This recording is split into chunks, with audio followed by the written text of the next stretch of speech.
Healthy and tasty rajma கறி எப்படி செய்யலாம்னு பார்க்கலாமா? 250 கிராம்ஸ் ரெட் ராஜ்மாவை நைட்டே சோக் பண்ணி வச்சிருந்தேன். மினிமம் ஒரு 8 ஹவர்ஸ்க்கு சோக் ஆனால் நல்லாயிருக்கும். மார்னிங் எந்திரிச்சு அந்த ராஜ்மாவை ஒரு குக்கருக்கு ட்ரான்ஸ்ஃபர் பண்ணிட்டேன்.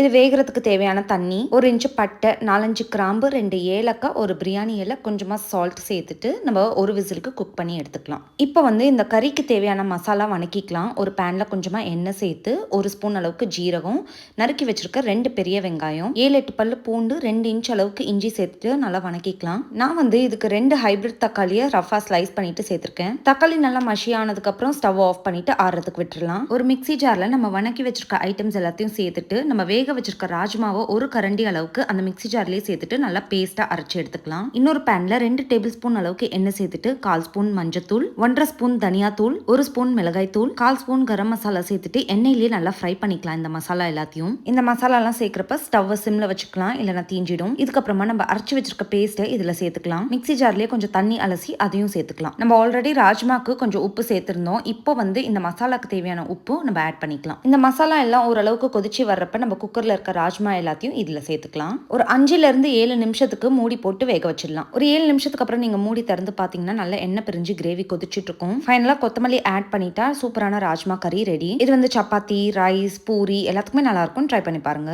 இன்னொரு வீடியோல பார்க்கலாம். பை.